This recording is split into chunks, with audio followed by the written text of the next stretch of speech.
Buenas noches, amigos. Los archivos todavía dan sorpresas, afortunadamente. Tengo en las manos un documento que reza así: un exorcismo en el convento de Santa Cruz la Real de Segovia, año de 1614. Y es que la palabra exorcismo nos sigue reencontrando con los más profundos fantasmas. Ya casi nadie piensa a nivel científico en la existencia de un ente maligno que puede ser capaz de poseernos, de dominarnos, de controlar nuestra actividad y nuestra actitud. Parecen cosas de otra época.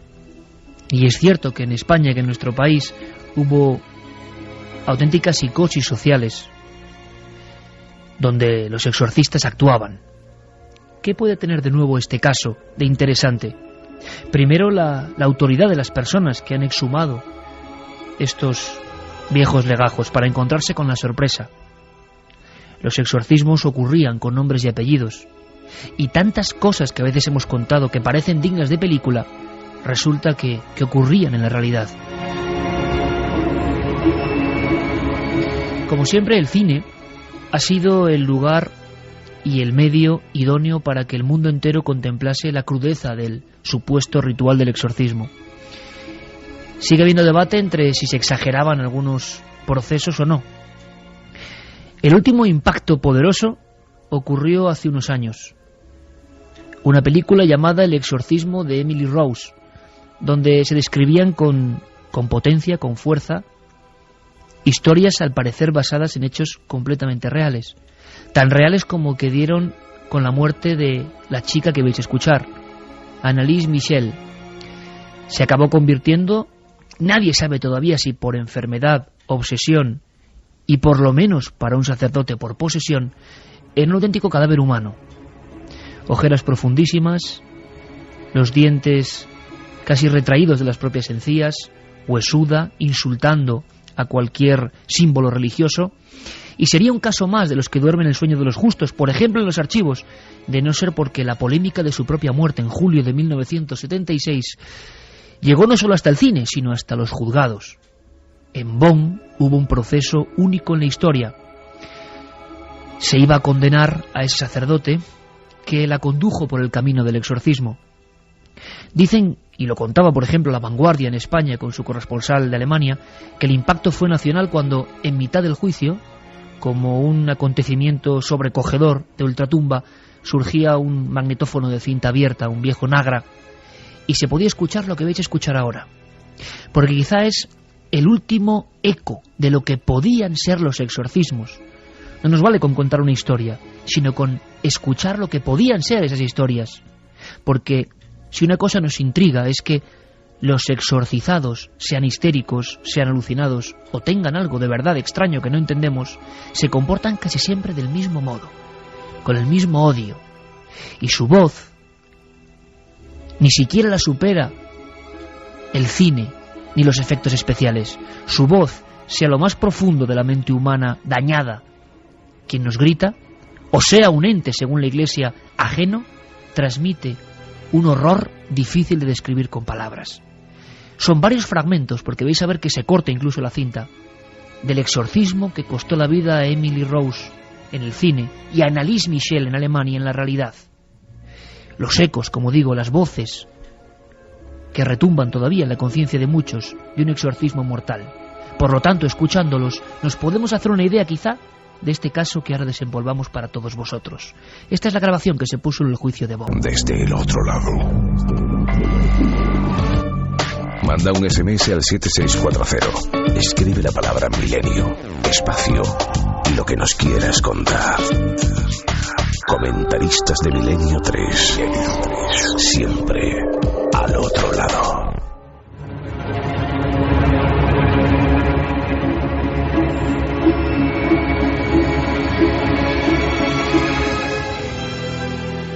Ilustrísimo y reverendísimo señor, una moza de esta ciudad de Segovia, que se llama María Fernández, natural de Asturias y criada de Martín Fernández Peña, estando endemoniada, la trajo su amo a este convento muy de mañana para que la conjurasen.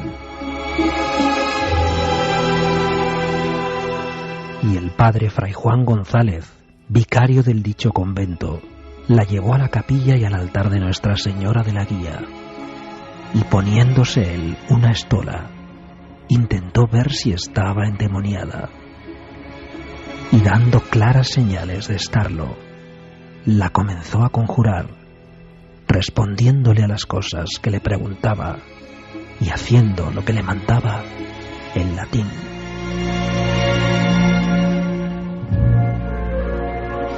Una y 19 minutos, siempre en directo, Milenio 3. Aquí tenemos los documentos. Incluso nos parece que quedaría para un libro que muchos pensarían que podía ser novela, pero esto es lo que guardan, por fortuna, esas joyas llamadas archivos en España. Tenemos a uno de los descubridores, ¿no? Vamos a decirlo así, de este material interesantísimo y sobrecogedor al mismo tiempo. Él es el historiador Pompeyo Martín Pérez, también de la Diputación Provincial de Segovia. Pompeyo, buenas noches, amigo. Hola, buenas noches. Te escuchamos desde la emisora de la cadena SER en Segovia. Gracias a los compañeros por hacer posible esta conexión. Sí. Hombre, todavía un poco sobrecogidos porque sea lo que sea la posesión o la obsesión o la histeria, el resultado sonoro es potentísimo y quizá era una forma de hacernos una idea de lo que podía ocurrir en aquel año del Señor de 1614. ¿Cómo encontráis primero, Pompeyo, junto a Francisco Egaña, estos documentos? ¿Dónde estaban exactamente? Mira, normalmente cuando investigas pues, es como un trabajo policíaco. Si vas buscando un determinado documento, de repente le puedes encontrar, o te pasas semanas sin encontrarle, pero de repente te sale una cosita como esta y claro, merece la pena la investigación. Además, date cuenta que este archivo todavía está sin organizar y salió de casualidad, pero nos pareció tan curioso el tema que dijimos de a ver si lo podíamos publicar. Caramba, Pompeyo, qué interesante, ¿no? La luz. Claro, todavía le da un aspecto, como tú dices, más novelesco, más policial. Claro, me estoy acordando yo, fíjate, de un caso pues muy parecido que ocurrió en Villafranca de los Barros, sí. Donde una niña muy pequeña decían que estaba endemoniada, sí. y fue porque estaban haciendo unas obras en el archivo, se humedeció una pared, se picó y dentro estaban los documentos que nadie esperaba, ¿no? Esta es la maravilla de la investigación. Sí. Están escuchándote, atentísimos, ¿no? Todos los amigos, el equipo habitual, Fermín Agustí, Carlos Largo, Yerey Martínez en la técnica y en el sonido. Carmen, buenas noches. Buenas madrugadas, Iker. Un caso espectacular, ¿no?, lo que tenemos aquí. Pues uno de esos casos que todos los investigadores de los misterios nos habríamos querido encontrar, además en esos legajos que, verdad, Pompeyo, es espectacular bucear en una parte de la historia y encontrarte una historia como la de esta chica. Un exorcismo en pleno siglo XVII con la cantidad de nombres y de testigos. Claro, que claro, eso es lo importante. Eso es lo importante, exactamente. Claro. Porque muchas veces se hace referencia en nuestro país y en otros a esos exorcismos, pero apenas se dan datos que podamos confirmar o verificar en otros libros, en otros hechos. En cambio aquí están con nombres y apellidos un montón de testigos, las fechas, los que intervinieron, los que lo vieron. Bueno, enhorabuena, Pompeyo. Gracias. Y te digo otra cosa, además, que fíjate qué curioso, porque la calle de la Plata se conserva, la ermita de donde viene la señora de hacer oraciones también se conserva, el hospicio Santa Cruz también se conserva todo, porque además yo soy conservador de la Diputación y la Santa Cruz es de la Diputación. Y allí todo lo que había artístico lo he ido yo coleccionando y lo he ido yo seleccionando y haciendo las fichas. Pero la Virgen de la Guía no ha salido por ningún lado. Debió desaparecer en el siglo XIX. Vamos a contar un poco a todo el mundo, Pompeyo, el inicio de esta historia. Sí. Un exorcismo en el convento. ¿Quién es la protagonista? Antes nuestra voz de introducción, Carlos Cala, hablaba de una muchacha. Sí. ¿Quién era? ¿Y por qué dicen que está endemoniada? ¿Qué cuentan los documentos? Pues mira, era la criada de Martín Fernández, que era un pañero. Vivía en el barrio industrial, porque el barrio de Santa Eulalia era el barrio industrial. Tenías luego San Millán, que era el barrio de los oficios, y luego San Lorenzo, que era donde estaba la tierra y el agua. Entonces aquí eran como los más importantes de la ciudad.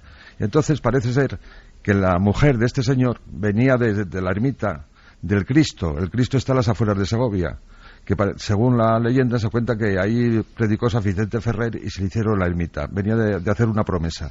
Y venía un dominico ese día a pedir limosna como lo hacían normalmente. Entonces, al llegar a casa se encontró con el espectáculo que la chica estaba tirada en el suelo y con aspavientos y dándola pues una serie de cosas muy raras. Y entonces el fraile mandó llamar al cura de la iglesia de Santa Eulalia. El cura trajo un libro, pero no resultó, y entonces les aconsejó que al día siguiente bajaran al convento de Santa Cruz, que allí la hacían el exorcismo. O sea que era un lugar, digamos, más idóneo o con más poder para hacer esto. Parece ser, como por lo que da a entender el documento, es que allí se había hecho más de uno, porque lo dan como una cosa normal, que se la basa allí. Qué curioso, o sea, que como intuimos, había lugares donde se podían acceder a estos ritos cuando se consideraba, pues imagino que por las autoridades locales o religiosas en aquel momento, que esto requería, bueno, pues de un exorcismo en toda regla, ¿no? ¿Y cuáles eran los síntomas? Porque incluso en algunos documentos, que es impresionante lo que habéis rescatado, se van detallando, ¿no? Sí, aquí te dice, pues eso, que tuerce la vista, que le sale una voz de dentro muy extraña, que parece ser que es el demonio, y entonces y que ella pues habla en latín cuando no tiene, fíjate, esta pobre mujer cómo iba a saber latín, y cuando le hablan en latín contesta en latín. Es que esto sí nos parece alucinante, ¿no? Que tiene la cara como en llamas. Sí, y además luego otra cosa, la pobrecita la inflan a bofetadas y a pellizcos, pero el demonio dice que la dejen en paz porque a él no le están haciendo daño, que él está dentro, y además el demonio se había metido el día anterior en su cuerpo, porque dice que llevaba 5 o 6 años detrás de ella para meterse en su cuerpo. Esto evidentemente es el testimonio que se recoge en los documentos con nombres y apellidos de lo que esa muchacha decía al sacerdote. Sí, exactamente. Al parecer Iker había sido un espíritu maligno, que era el espíritu de su abuelo, del cual da incluso el nombre, que había muerto 6 años antes, y por haber estado excomulgado, pues no descansaba en paz, estaba en el infierno y decide meterse en el cuerpo de su nieta para así pues hacer de las suyas otra vez en vida. Una cosa antes, vamos a hacer un pequeño aparte, Carmen, posibilidad de que la gente por supuesto pregunte ante este tema interesantísimo. Claro que sí, 2 vías de contacto, 7640, palabra clave Milenio, espacio y vuestros mensajes, o milenio3 con número @cadenaser.com. Juanja Vallejo, buenas noches. Buenas noches, sí. Ahora recorreremos algunos casos más de la misma época prácticamente en otros puntos de España y con gente muy importante. Santiago Camacho, buenas noches. Buenas noches, Iker. Y esta noche os aviso, tenéis que estar con nosotros. Han pasado tantas cosas, vamos a viajar por España y por el mundo con cosas que están pasando, podemos decir, esta noche, a nivel histórico, arqueológico, misterioso y también, por desgracia, a nivel policial. Vamos a saber un poco más, vamos a tener aquí a miembros de la Guardia Civil de la más rara desaparición de los últimos tiempos ocurrida en la Sierra de Madrid. Se cumplen 15 días de ese muchacho que después de un accidente salió corriendo del coche, no se le ha vuelto a ver ni rastro. Vamos a intentar saber algo más, pero desde luego el primer tema tiene que ser este exorcismo en una iglesia muy concreta, donde al parecer se habían hecho más exorcismos. ¿Y cómo es el ritual, Pompeyo? ¿Qué va contando este manojo de legajos impresionantes? ¿Qué van haciendo con esa chica? Pues sí, nada más llegar, el fraile que la coge, la pone una estola. La estola es lo que llevan cuando se va a decir misa. Esa es una especie como de toalla que llevan los frailes. La pone y la lleva delante del altar de la Virgen de la Guía. Pero parece ser que esto no da resultado. Entonces deciden hacerla 2 sumerios. Sumerios es incinerarla con incienso y con azufre. No tenían azufre y el azufre mandan a un chaval a la ciudad que vaya por ello.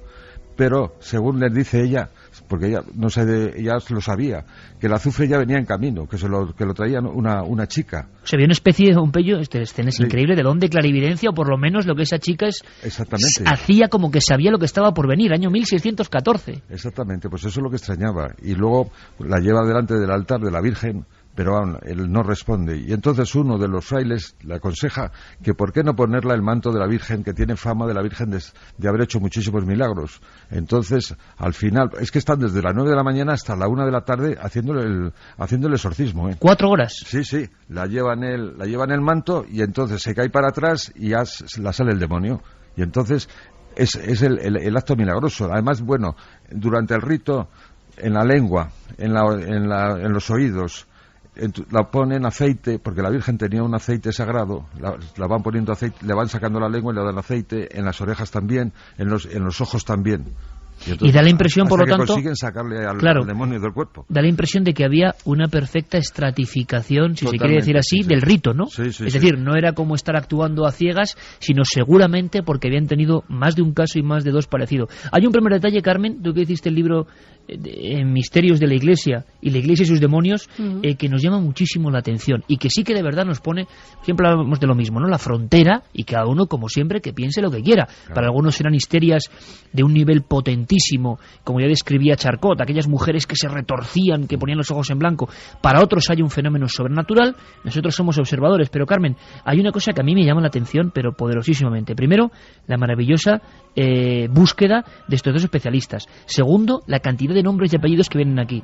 Tercero, que uno de los fenómenos que de verdad para la Iglesia está considerado como marchamo de intervención demoníaca es la llamada xenoglosia o glosolalia. Sí, el entender o hablar lenguas extrañas para una persona, lenguas que nunca ha estudiado. Y en este caso, la supuesta endemoniada, pues sí que es cierto que entendía todas las órdenes que le iban dando los sacerdotes durante el exorcismo. Le decían que besara la cruz, que besara sus manos, que besara sus dedos. Incluso ellos se untaban con el aceite, que en teoría era milagroso, el aceite de la Virgen de la Guía. Y, como bien decía antes Pompeyo, para que la endemoniada expulsara a ese demonio, le sacaron la lengua y untaron la lengua con aceite. Fue entonces, después de ponerle también, como bien decía nuestro amigo Pompeyo, pues después de ponerle ese manto de la Virgen, es entonces cuando ella ya despierta y dice que qué hace allí rodeada de tantos señores, porque al parecer, y como suele ocurrir durante los procesos de exorcismo, durante los rituales que se llevan a cabo con los presuntos endemoniados, pues hay un tiempo en el que ellos no saben qué han vivido, qué fenómenos han vivido, y en el caso de esta chica pasaba exactamente lo mismo. Sí, lo dice ella misma al final, que dice que dónde está y cómo la han traído allí, y unas mujeres que han ido con ella la dicen que ha tenido una enfermedad y que dé gracias a Dios que se ha salvado, pero vamos, ella no sabe de qué va el asunto. Durante 4 horas esta mujer es incinerada, saumerio, una palabra que nosotros no conocíamos, con azufre e incienso. La sacamos aquí del escrito. Qué curioso. Ya te digo que es con incienso y también con azufre. Que el azufre para estos casos yo creo que también es una cosa importante, no sé por qué. Esta muchacha, María Fernández, ¿sabíamos algo de ella antes, su procedencia humilde más o menos, pero y después de este caso? Pues ya después nada, a lo mejor algún día encontremos lo que sigue, pero ahora todavía no. Encontramos el documento y no encontramos más. Se sabe que solo era... que era asturiana y feísima, porque lo dice uno de los frailes, que era feísima. O sea, que encima describen hasta esos detalles. Sí, uno de los frailes que baja, porque ya debía estar rodeada de un montón de frailes, de señoras que habían ido con ella, del amo, de la mujer del amo, ahí estaban todos cuñado, presentes. Sí, declaran un montón de personas. Y claro, y los que luego certifican, cada uno dice, lo certifican más o menos igual, pero cada dando su opinión. Y uno de ellos dice que es feísima. No sé la pobrecita cómo sería. Y lo que pasa que ya te digo, a bofetadas y a pellizcos la inflan. Y yo no sé si eso ayudaría a que el otro saliera del cuerpo de la pobre mujer. Bueno, según decía, en boca de ese presunto demonio, a él no le hacía ningún daño porque estaba en el infierno. Hay una de las veces que, claro, se toca la cara y dice que por qué la pellizcan, que por qué la dan en la cara. Que ella no lo comprende, claro. Siempre habló como si otra entidad estuviese en ella. Sí, por supuesto. Y además, si le hablabas al demonio, el demonio te contestaba, como que estaba dentro. ¿Hay un diálogo entre sacerdotes y...? Sí, hay, entre el que la está exorcizando y el demonio hay algún diálogo. ¿Y qué es lo que más te llama la atención de ese proceso a ti, como investigador, como historiador, de lo que fue el trance del exorcismo? ¿Cuál es la escena que quizá no te esperabas en un exorcismo?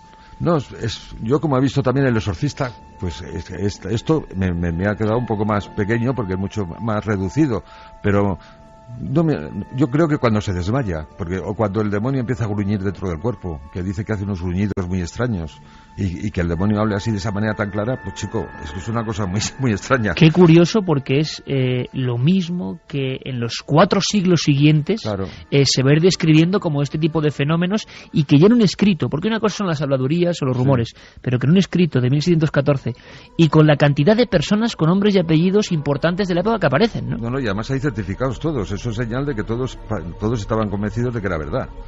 Entonces eso es lo que más me ha llamado a mí la atención. Si eso me parece que 7 documentos distintos firmados y certificados, es que eso le da mucha importancia al documento. ¿Qué significa eso, Pompeyo, para que tanta y tanta gente que te escucha ahora, buenos amigos de toda España, entiendan que la certificación de estos documentos religiosos significaba que aunque nos parezca increíble, algo muy gordo debía haber pasado allí? Significaba que ellos, nosotros no sabemos si tenía el demonio o no, pero certificaban de que eso era cierto.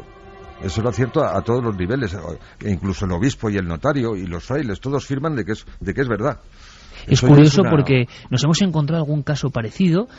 Concretamente yo mencionaba esa historia de Villafranca de los Barros, donde una niña, Antonia Batista, es exorcizada con la diferencia de que tenía 3 meses de edad nada más. Y hablaba en latín. Y claro, le aseguraban, claro, un documento de más de 30 legajos certificados con los alcaldes, notario, sacerdotes y exorcistas, de cómo esa niña repentinamente, además delante de la consulta del médico, Antonia Batista, había hablado unas palabras en latín. Bueno, hubo una serie de documentos que además, fíjate curioso, Pompeyo, porque aparecen también de casualidad y cuando nadie se lo esperaba, cuando esa pared se viene abajo en el histórico museo, archivo de Villafranca de los Barros, y curiosamente se cuenta la historia, o el último documento es que tanto la niña como la madre fueron prácticamente condenadas o emparedadas en vida o recluidas, ¿no?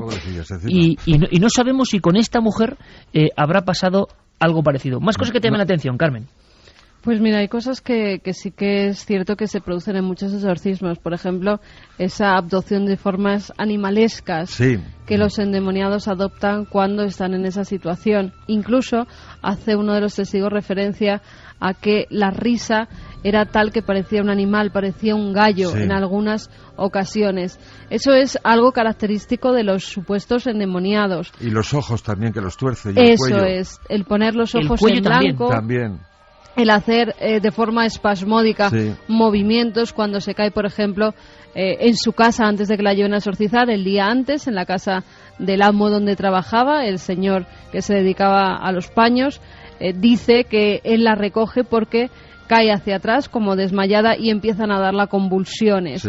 Empieza a emitir una serie de palabras que él no entiende en ningún momento. Ahí podríamos estar hablando de xenoglosia, a lo mejor eran palabras en otro idioma que este señor no comprendía. Y también, aunque no hace referencia, sí que es cierto que había muchas personas que estaban a su alrededor exorcizando a esta muchacha, con lo cual se deja entrever que podía sufrir también titanismo, es decir, una fuerza descomunal para su peso y para su edad. Lo que está claro, Pompeyo, es que el caso podía haber habido más casos en el mismo lugar, o quizá era un lugar donde se llevaban a los endemoniados, como ocurre en otras partes de España, o ocurría, pero lo cierto también es que debía ser lo suficientemente importante todo esto que ocurrió, sobre todo imagino la conversación en latín con una muchacha sin estudios y de rango muy humilde, como para que haya esta cantidad de documentos, porque ¿habéis encontrado alguna vez en los archivos esa profusión de datos, documentos, nombres, en torno a un caso que tenga que ver con lo sobrenatural? No, pero a veces te encuentras cosas muy curiosas. Además, date cuenta que eso es muy fundamental y hay que tenerlo en cuenta. Estamos en una zona que es sagrada. Estamos al otro lado del río, es la vereda sagrada del Eresma. Eso está lleno de conventos, monasterios y ermitas, que todavía quedan varias de ellas. Y estaba a este lado, y además aquí está la cueva de Santo Domingo, que aquí Santo Domingo es el fundador de este convento. Entonces es que está todo como muy, muy unido y muy ligado. Además ya se tenía referencia, ¿verdad, Pompeyo?, de que varias figuras de esa iglesia ya habían supuestamente realizado milagros. Claro, y esta Virgen tenía fama de ello. La pena es que con la francesada, cuando vino la francesada y la iglesia estuvo de cárcel, pues la imagen desapareció, que era de piedra y estaba dorada. Y entonces posiblemente la francesada desapareció. Y lo interesante sería tenerla o recuperarla. Y además tenía hasta su retablo, que lo estudió don Juan Vera, un historiador también de Segovia, que lo encontró en los archivos, cómo se paga y qué hay que hacer para hacer el retablo. Eso hubiera sido fantástico, conservarlo. Desde luego que nos parece una historia increíble. De vez en cuando se exhuman cosas parecidas. Tú dices que te encuentras, Pompeyo, en esos archivos maravillosos de un lugar como Segovia, ¿no? Cuna y lugar de poder, sin duda alguna. Pero cosas tan raras como esta... Bueno, yo es que soy especialista en el 18 y especialmente en el Real Sitio de San Ildefonso, que es lo que llevo estudiando muchos años, ¿no? Pero de vez en cuando sí te salen unas cositas de estas. Y entonces, claro, es muy interesante verlo. Demuestran que la acción de lo sobrenatural, de lo extraño, estaba ahí habitualmente. Tú has mencionado una cosa muy interesante y ahora vamos con algunas preguntas o cuestiones de nuestros amigos que están escuchando muy atentos. Hablas que esa iglesia, ese convento de la Santa Cruz, la Real, de Segovia, le trasladan, no hacen el lugar, el rito en un sitio, sino que tienen que ir a un lugar de poder. Bueno, en España ha habido varios, Carmen, como Santo Domingo de Silos, San Pedro de Arlanza, sí, claro. Lugares donde se llevaban los endemoniados hasta hace no mucho tiempo. Y las retahílas de endemoniados son imágenes que igual mucha gente no se las puede creer, pero que en esta época ocurrían.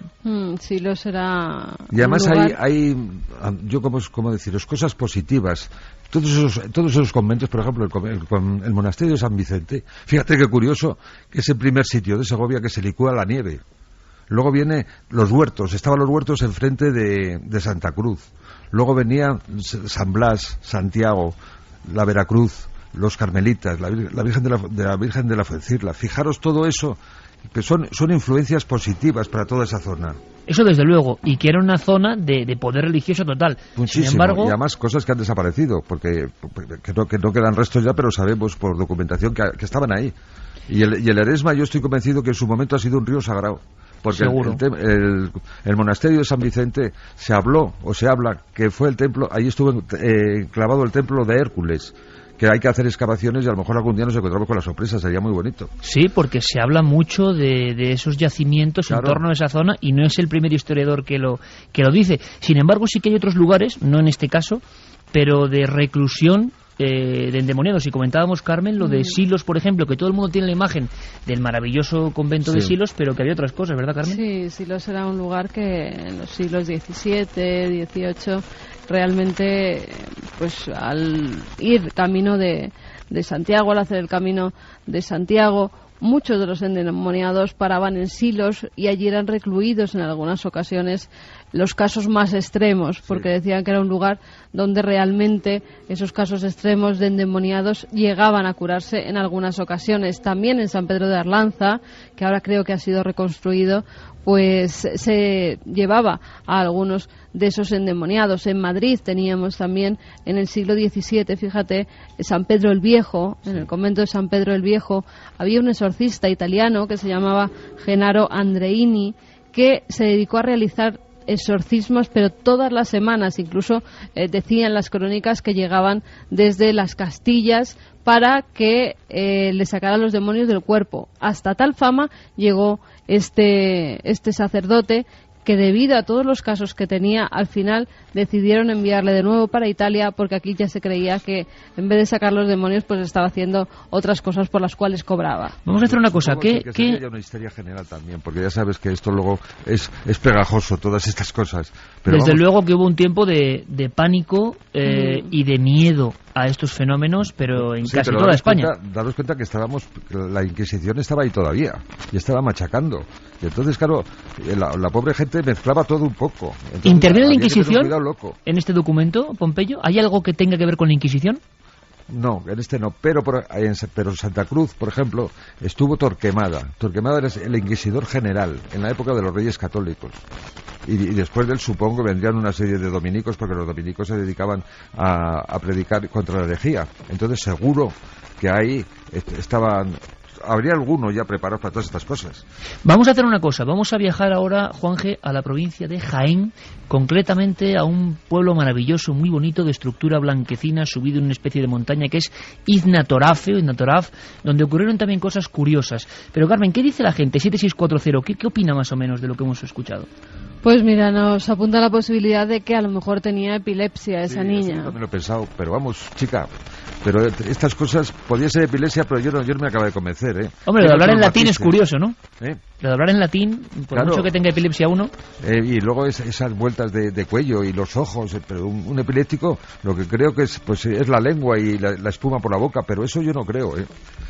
Puede ser a lo mejor una de las variaciones de la epilepsia, no lo sé.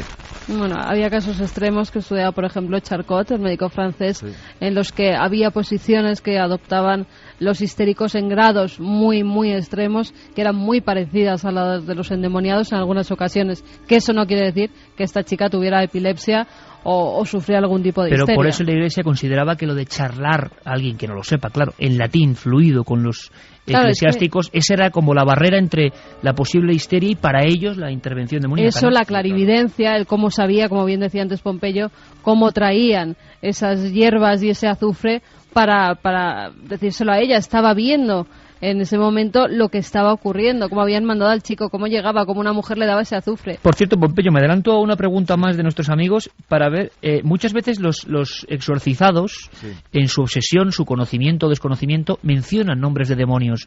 ¿En este caso se menciona algún nombre o simplemente era Satanás o el demonio? No, en este caso no. Y en este caso solo habla el demonio de que es el alma de su abuelo. Juan Gómez se llamaba. Y que le gusta, como le gusta mucho esta chica, que se mete en su cuerpo, pero no habla de ningún nombre. No. ¿Cómo se llamaba el abuelo? Juan Gómez. Caramba, como la cueva de Juan Gómez. Además es curioso porque mirando los libros de difuntos y todo eso, seguro que saldrían los personajes. En el archivo de la iglesia seguro que están estos personajes. Sí, porque además da la fecha de que claro, 6 años y unos pocos meses que se ha muerto. En la calle La Plata y al lado de Santa Eulalia, así que son todos cosas muy puntuales. Pero vamos a ver, esto entonces empieza como una especie de maldición familiar. El espíritu de un abuelo posee una persona. Habla el demonio, pero es el espíritu de un abuelo. No, es el demonio que se mete, pero que dice que es el abuelo. Es un espíritu maligno. Sí, pero vamos, es el abuelo, es el demonio el que organiza todo el cisco. Es que es curioso porque es idéntico a la historia del famoso expediente de Vallecas. Vamos a hacer una correlación, evidentemente, entre comillas, ¿no? Mucha gente que sigue este programa sabe la historia de la intervención por parte de 4 dotaciones de la policía. El único caso que tenemos de una casa donde ocurren cosas y la policía lo ve, pistola en mano y lo firma. Y ahí había una historia de una niña que se la daba como por endemoniada, también pongo comillas, pero que era muy curioso porque su abuelo había muerto diciendo maldeciré a los habitantes de esta casa. Y es la única historia que yo conozco en la que un abuelo, primero, tiene un final tan atroz, ¿no?, y tan incomprensible, y la niña luego hablaba con voz del abuelo. Y es que me ha recordado precisamente esta historia. Más mensajes, Carmen, vamos a hacer un buceo de mensajes. 7640. Nos dice también Juanra de Valencia, en Santa Magdalena de Pulpis, en la Virgen de Balma, Castellón, existe una cueva que hasta hace poquito acudían cientos de poseídos. Sí, hemos hecho varios reportajes sobre ello. José de Estepona pregunta por qué cuando hay un exorcismo no se lleva a la iglesia al que lo padece. ¿Se les quitaría el mal? Bueno, aquí en este caso se le lleva a la iglesia rápidamente, ¿no? Siempre se le suele llevar a la iglesia. Pompeyo, delante del altar, que es la imagen que también nos puede llamar la atención, ¿no? Sí, que es la imagen de la Virgen de la Guía. Y además que la Virgen de la Guía tenía una lamparita de aceite que estaba consagrado, y es con el aceite ese es cuando los dedos del fraile van poniéndoselo en los ojos, en la lengua y en los oídos. Y tampoco nunca habíamos escuchado, qué curioso, lo de la lengua. Le sacaban la lengua a esta muchacha y la hacían la cruz. Varias veces, sí. Qué curioso. Por desgracia tenemos algún roce o algún efecto de sonido no muy deseado, nada extraño, pero que nos hace un poco molesta la comunicación. De todas formas, vamos a viajar por España con otros casos. Pompeyo, Martín, te damos las gracias por, primero, brindarnos este documento, mandarnos la copia de estos documentos que nos parecen uno de esos expedientes X antiguos españoles y que seguro que da mucho que hablar. Gracias por hurgar en la historia para que sepamos más, y gracias por esa labor que se hace en todos los archivos de España, que a veces yo creo que no es bien publicitada, ¿eh? Bueno, lo vamos a hacer, ya sabes que... Pero vamos, cuando encuentras una cosa de estas te compensa, ¿eh? Claro que sí, claro que sí. Esto es bucear en la historia, amigo. Seguro que encontréis muchas más cosas. Un fortísimo abrazo. Gracias. Buenas noches.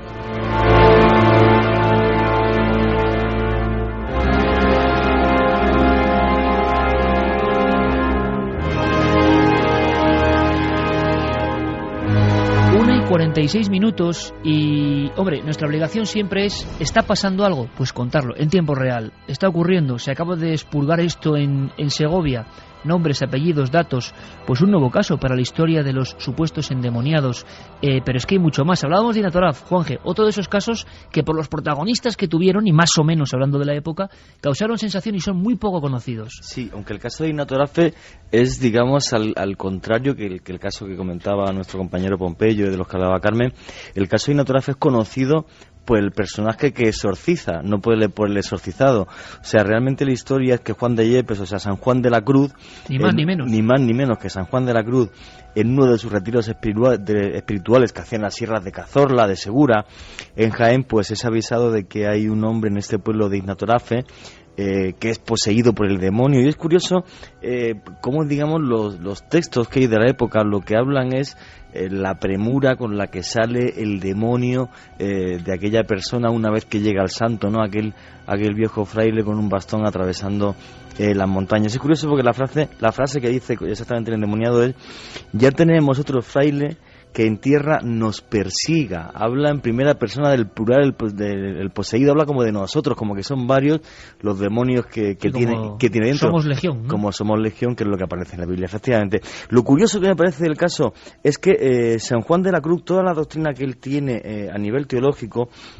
que se le conoce como noche oscura, él dice que él encuentra por primera vez a Dios a través de las sombras de la noche, porque las sombras de la noche hacían que no pudieras ver los límites de la realidad en la que estabas inmiscuido, y a través de la oscuridad veía a Dios. Es un místico muy extraño. Entonces lo curioso es que él se retira a buscar esa oscuridad en ciertas cuevas de alguna zona. Tú lo has dicho, en ciertas cuevas, cosa que también es interesante. Efectivamente, de Cazorla, siguiendo esa teoría de la noche oscura. En esas cuevas es lo que él buscaba, era renunciar a su parte humana del comer, del beber, se autosacrificaba, se autocastigaba, y decía que una vez que se olvidaba de su cuerpo, en la oscuridad veía la luz de Dios. Lo curioso es que en Innatoral, por ejemplo, en cuanto llega, pues digamos que a un par de golpes de su bastón y de su mano, pues fíjate lo que dice el demonio, ¿no? Que nosotros, no uno, sino varios, se van de allí. Lo que más chocante es este personaje, San Juan de la Cruz, con esta forma de ver la luz en la sombra, amansaba las sombras, acababa con ellas, y no solamente con los endemoniados, sí que incluso dicen que a golpes de ese bastón que recorrió media España, aplacaba incluso hasta las mismísimas tormentas en cuestión de minutos. Así que... Y es que hay una serie de siglos donde los exorcistas actúan, los exorcistas intervienen, los exorcistas incluso al mismo tiempo, eremitas en muchos casos, se retiran a ciertos lugares. Y Juanje ha hecho una precisión muy interesante, que es a ciertos, no a todos. Por ejemplo, hay zonas de España, que conecta Cantabria con Castilla, Burgos, llena de eremitorios, cuevas donde la vida era muy dura, donde prácticamente se retiraban a morir. Se siguen descubriendo en la zona de Álava y en el condado de Treviño inmensas catacumbas, iglesias de los siglos 3, 4, 5, 6, horadadas en la piedra, con extraños signos, donde se sabe que hubo rituales de exorcismo y donde la gente se retiraba. Dicen que las primeras herejías en España reniegan de una iglesia demasiado opulenta, una iglesia que ha tenido demasiadas riquezas, una iglesia que de alguna forma ha crecido demasiado o se ha abandonado de la doctrina de la pobreza, ¿no?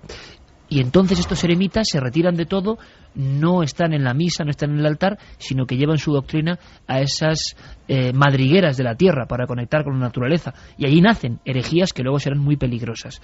¿Qué más dice la gente, Carmen, de este caso tan extraño u otros? Pues mira, también están publicando mensajes en la web, en cadenaser.com. ¿Así ahora mismo? Sí, ahora mismo, donde nos están preguntando también cosas, porque, por ejemplo, nos dicen que por qué en los siglos XVII, XVIII había muchos más exorcismos y muchos más presuntos endemoniados que hoy en día, en los siglos XX y XXI. Hombre, desde luego la ciencia ha adelantado mucho y ha diagnosticado con una serie de enfermedades y de procesos psíquicos ciertos comportamientos. También es cierto que cuando uno habla con psiquiatras y psicólogos, y lo hacemos habitualmente en cuarto milenio, en milenio 3, nos damos cuenta de que hay un umbral, una barrera, donde la enfermedad psicológica empieza a ser un poco incomprensible. Santi, que estás muy en la penumbra y muy callado, ¿qué te ha parecido la experiencia? Primero, que descubran a día de hoy, cuando esto parece de otro tiempo, y lo es, pero que sigan saliendo sorpresas en los archivos con nombres y apellidos y cosas como de cine, ¿no? Hombre, es que como muy bien decía nuestro interlocutor de la página web de cadenaser.com, el siglo XVII en concreto, en España, en el tema de los exorcismos, fue fascinante. Yo creo que había, en toda la geografía española, había ubicaciones como la que dices. En la misma capital de España teníamos la iglesia de San Pedro el Viejo, que está al lado de la calle Segovia, y allí se instaló Genaro Andreini, que era un exorcista de origen calabrés al que Quevedo tal era la pasión y la cantidad de gente que iba casi en tropel a pedir su intermediación para las posesiones diabólicas, al que Quevedo le dedicó unos versos que decían: venid viejas a San Pedro, llegad que ya está el beato Andreini con hisopos preparado a buscar diablos. Toda una época y todo un tiempo, ¿eh? Sí, no solo en España era un tiempo de exorcismos y de diablos. En el mundo, recordemos que hemos tenido, por ejemplo, en Francia, las endemoniadas de Loudun, en 1634, donde todo un convento cree estar endemoniado, donde todas unas monjas creen estar bajo la influencia de los demonios que llevaba Urbain Grandier, el sacerdote de la Iglesia cercana. Es un siglo en el que además se tiene que hacer ya desde la Iglesia Católica el ritual del exorcismo ante tantos casos como hay. Es entonces cuando se empiezan a publicar esos rituales romanum, donde vienen las oraciones específicas para sacar a los diablos, a los demonios del cuerpo, ante la masiva situación que se encontraban los sacerdotes en sus propias parroquias. Lo que sí aprendemos de este documento, y nunca deja de sorprenderse y asombrarse, son esas palabras nuevas para distinguir, por ejemplo, una parte del ritual que nos parecería baladí, pero no lo es. Mezclar azufre e incienso para ahumar a la persona. Yo nunca había oído lo de poner una cruz de cera en la lengua o en los ojos y en los oídos, y aquí viene perfectamente descrito. Era el aceite de las lamparillas de la Virgen. Pero marcando la cruz, ¿no? Marcaban la cruz con ese aceite, pero no era una cruz de cera. Marcaban la cruz en la lengua, sacaban la lengua de la endemoniada y hacían la cruz precisamente en este órgano para que así salieran los demonios. Hay otra cosa que también se pregunta y los sacerdotes preguntaban en este exorcismo: ¿cuándo vas a salir?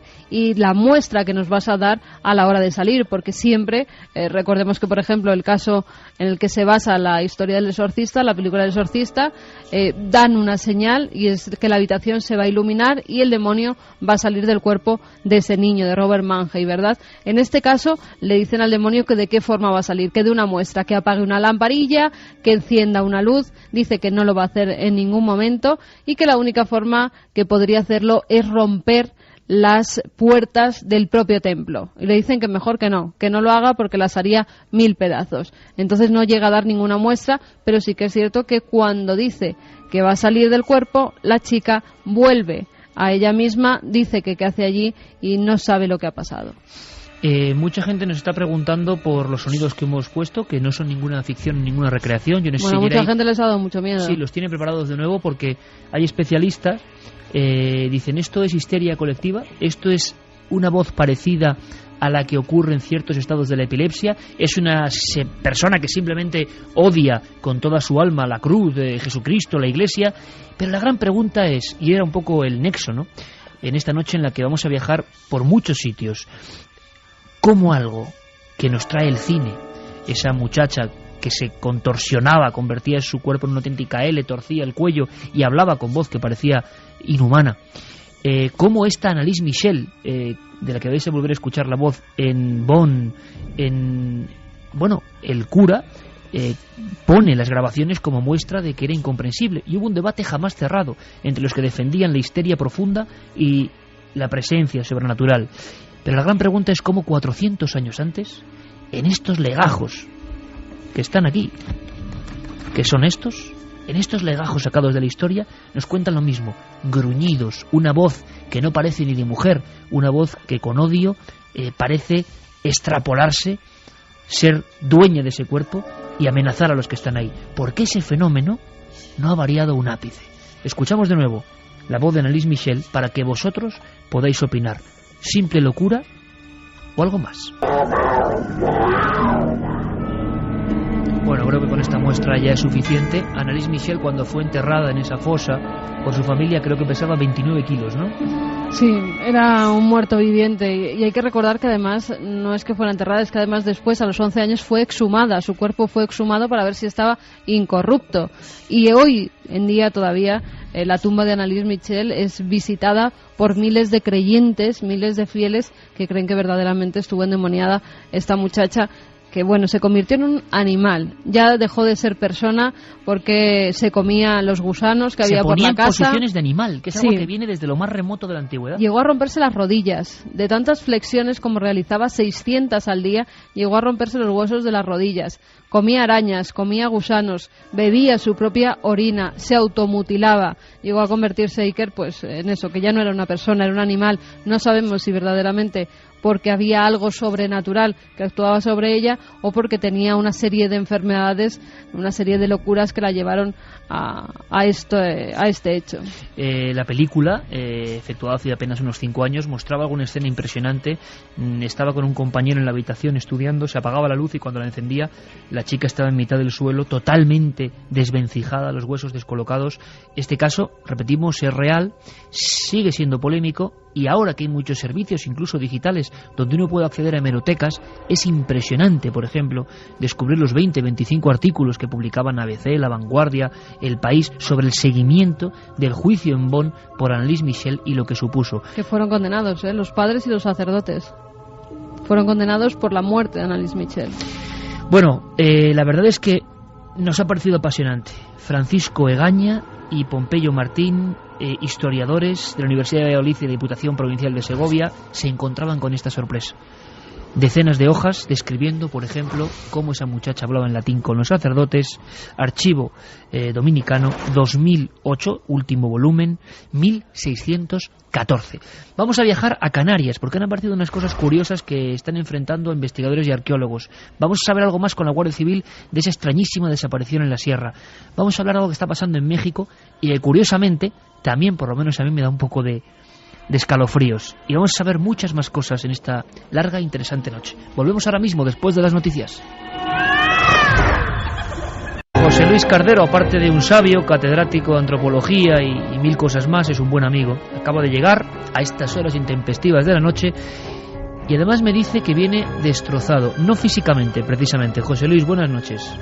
Hola, buenas noches. ¿Por qué vienes destrozado? Anímicamente, que se entienda, porque has visto cosas que poca gente ve y que son impresionantes, ¿no? Bueno, creo que teníamos en proyecto hablar esta noche de algo así como la oscuridad de ciertos dioses o de ciertas criaturas que a veces no son dioses, sino que son humanas. Yo vengo impresionado por los campos de concentración de Alemania que hemos tenido que ver por en razón de un trabajo que estamos haciendo de antropología y nacionalsocialismo. Estamos investigando concretamente una serie de cuestiones en relación con una organización que seguramente conoceréis todos vosotros, que se llama la Deutsche Ahnenerbe, fundada por Heinrich Himmler, Walter Darré y August Wirth, entre otros ilustres personajes. Y entonces hemos tenido que visitar esos lugares de horror y de espanto que todavía continúan, creo yo, conservando una auténtica aura de maldad. ¿Y tú ya los habías visitado? Sí, varias veces, no una, sino varias veces. ¿Y nos traes alguna imagen? Te quedas, en el fondo vamos a hablar de eso, vamos a hablar ahora de una serie de apariciones que me parecen increíbles, pero cuando me he encontrado al buen amigo José Luis, me dice, es que vengo impresionado, y eso que ya conocía el lugar. ¿Por qué? ¿Te traes alguna diapositiva que podamos ver ahora en la radio? Sí, me traigo un par de diapositivas. Una de ellas es el comandante del campo de concentración de Mauthausen, Franz Thiereis, moribundo, ya después de la guerra, porque le habían pegado un tiro cuando intentaba escaparse. Entonces no le llevaron a ningún hospital, le dejaron morir simplemente. Los propios prisioneros del campo de concentración, algunos soldados del ejército americano, le dejaron morir como un perro, sencillamente. Le dejaron morir en realidad como lo que era, porque era un personaje absolutamente siniestro, que gobernaba con mano de hierro este campo tan infame que es Mauthausen. Pero además traigo también otra imagen, una imagen de una puerta de la cual solamente existe un dintel hoy en Birkenau, que era la puerta de entrada, me parece que a una cámara de gas, que hoy está destruida, que ya no aparece el edificio, sino solamente aparece ese dintel. Y la imagen de un niño que trata de pasar por ese dintel, y uno de los guardianes, no guardianes, sino de los vigilantes o de los controladores del campo, deteniéndolo, como si el niño pudiese traspasar la puerta del mismo infierno. Es decir, es una imagen que a mí me sublevó algo en mi interior, ¿no? Como una especie de memoria ancestral, y quizás me hizo entender mejor, a pesar de que llevo muchísimos años tratando de estudiar toda esta casuística, lo que representa la oscuridad que los nazis estuvieron a punto de dejar suelta por el mundo, o que incluso dejaron suelta en algunos casos, ¿no?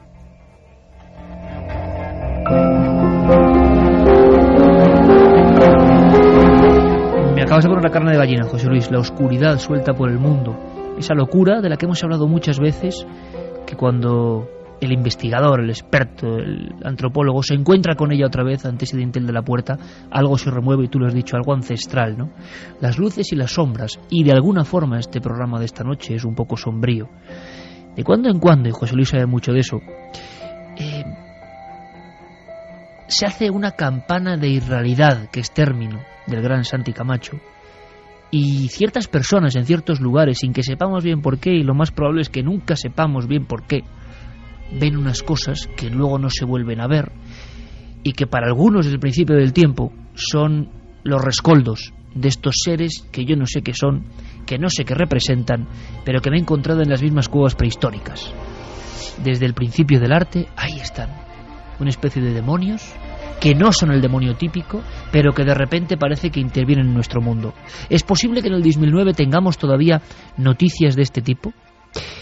Pues fijaos, antes de la introducción de Carlos Cala y que nos metamos todos en meollo y que debatamos y que opinéis.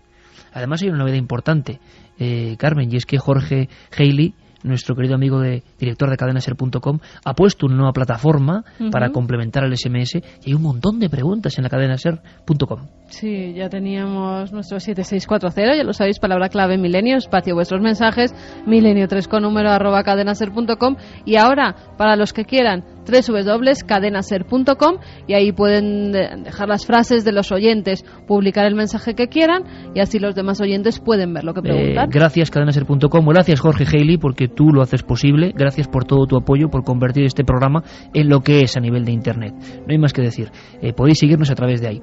Esta noche, precisamente esta noche en otra, yo soñaba o recordaba, a veces uno no sabe cuándo sueña y cuándo cree que está soñando, una historia que me contaron en Perú, en un desierto muy concreto, el desierto de las momias de Chauchilla, y me la contaron allí, y no sé por qué tenía esa imagen en la mente para hablar de las sombras que a veces parecen corpóreas.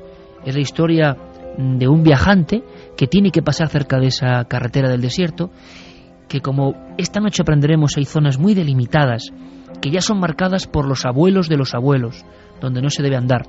Una de ellas es el poblado cementerio de Chauchilla, donde las momias todavía están ahí saludando a la oscuridad. Ahora mismo, a esta hora, están allí.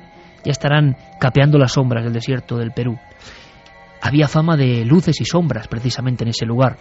Y yo recuerdo una de las historias que me contaron que no me podía creer, y que quizá no me creí, pero que ahora con el tiempo veo de otra forma.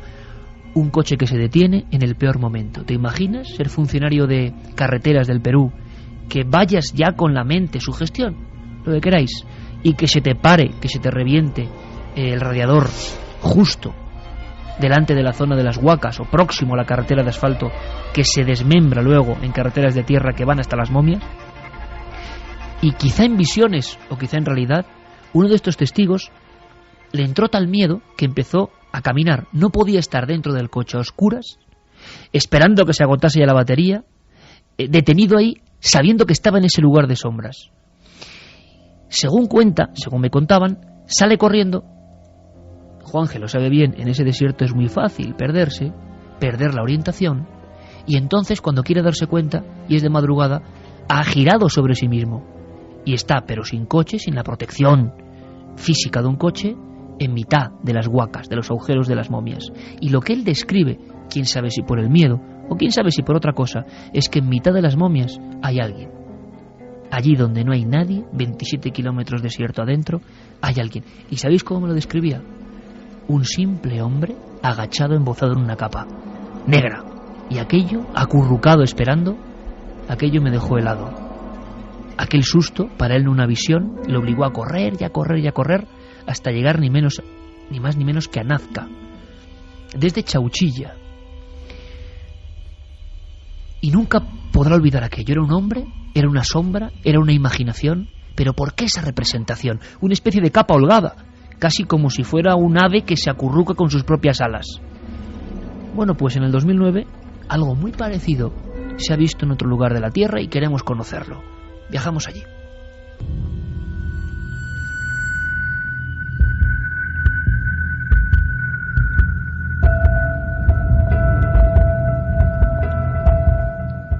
Parece el calco de un viejo misterio. En 1966, la pequeña población americana de Point Pleasant vivió noches de terror al notar que algo maligno la rondaba. Ahora está ocurriendo casi del mismo modo.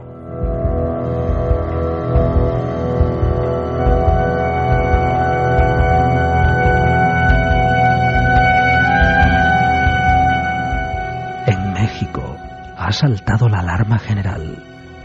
Una sombra extraña, como portadora de siniestras profecías. Quizás sea este el último caso en el que misteriosas entidades nos demuestran su existencia, a pesar de que casi nadie crea ya en ellas. Se trata de la última representación de los dioses oscuros. Una vez más, como estamos haciendo esta noche, el nexo entre realidad y ficción. El cine nos ha hablado de una niña endemoniada, una muchacha, y hemos visto que desde tiempo remoto hay documentos reales.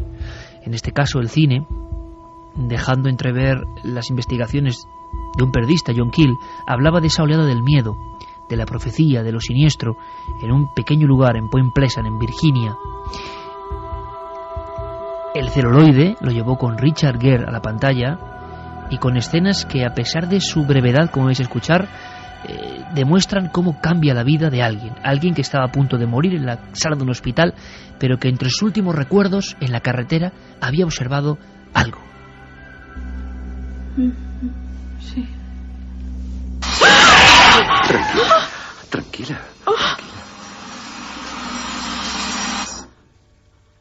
Ya pasó, cariño. Tranquila, estás conmigo. Tú no lo viste, ¿verdad? ¿Qué no vi?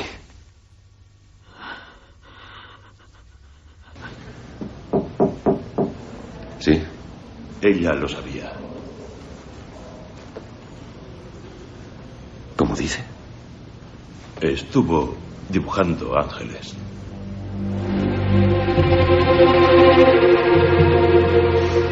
Dibujando ángeles, Santi, para que todo el mundo se haga una idea muy rápida en titulares, porque esto que vamos a contar parece un calco. Unas apariciones en ese lugar, 1966 si no me equivoco, y al final el pánico social y la sensación de la profecía maligna, con una visión, como yo he descrito, de una especie de sombra de alguien que se protege, o de alguien que parece que incluso tiene alas por la forma de cubrirse, ¿no? Sí, lo llamaron el Mothman por el aspecto que dio uno de los testigos. Decía que con una gigantesca polilla, como un ser con unos ojos encendidos, con unos ojos rojos, que aparecía de una forma extraña y que, bueno, efectivamente en aquel noviembre de 1966 en Point Pleasant empezaron a sucederse uno a uno los testimonios, y la cosa, como muy bien has dicho, cogió un tinte de alarma social importante. Lo realmente curioso es que todo eso empezó a mezclarse con visiones proféticas, con dibujos que hacían personas que no lo habían visto antes de ver vamos a llamar a la criatura, porque hay mucha controversia sobre si realmente era algo físico lo que veían, y todo culmina en las Navidades, apenas un mes después, cuando hay una tragedia enorme en Point Pleasant.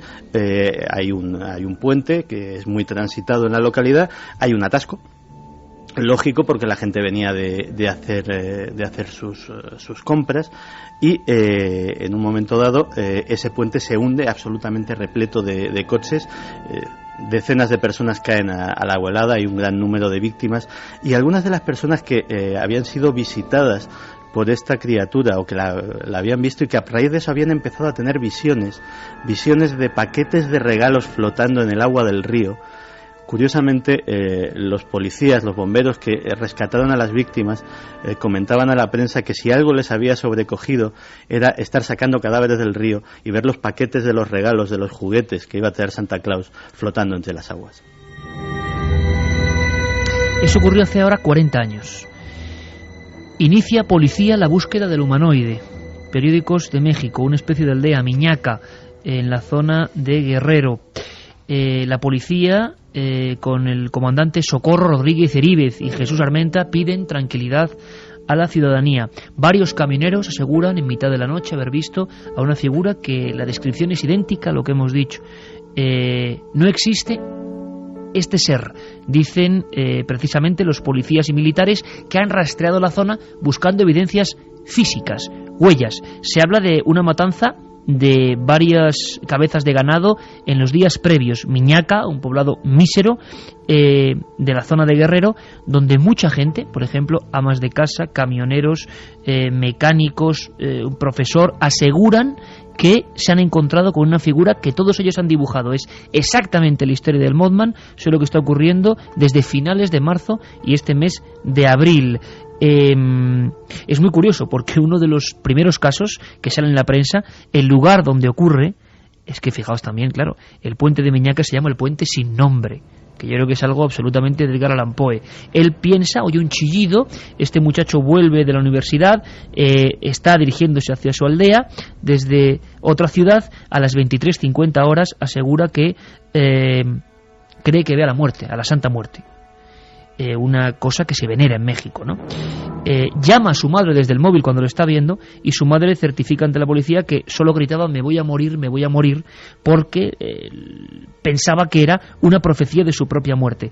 Esa figura se le va acercando a la ventanilla, casi la llega a tocar y después desaparece. 15 minutos observándolo. Poco después, junto al cementerio, Ivonne, otra persona de Miñaca, también cree ver una figura que identifica con la Santa Muerte.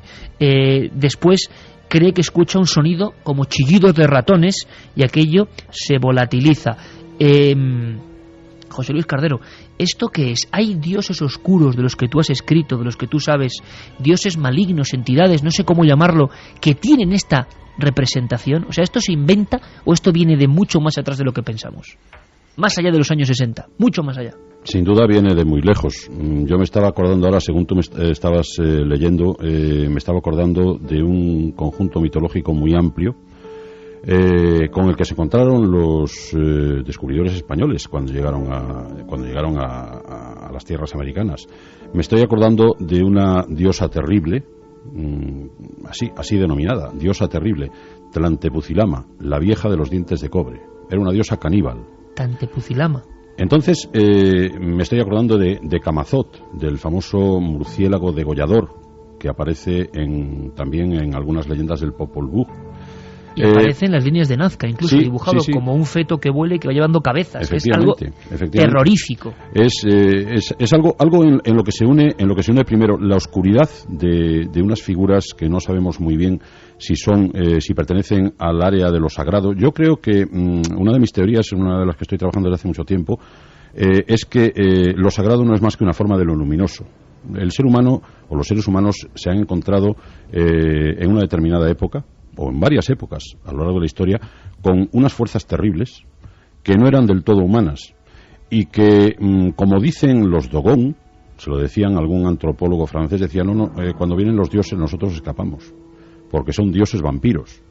Entonces, uno se queda verdaderamente alucinado, porque estos no son los dioses del panteón olímpico griego a los que estamos acostumbrados. Los dioses bellos. Dioses bellos, dioses esbeltos, la rubia Atena, la Deméter, incluso que siendo un poco más siniestra todavía sigue manteniendo una presencia humana. No, estos son fuerzas muy oscuras, fuerzas con las que de vez en cuando entras en contacto, fuerzas que lo mejor que puede ocurrir es que sean indiferentes al ser humano, es decir, que el ser humano pase a su lado sin llamar demasiado la atención de estas fuerzas que anidaban en los bosques antiguos, que anidaban en esas montañas tremendas que existían cuando todavía la civilización no había llegado.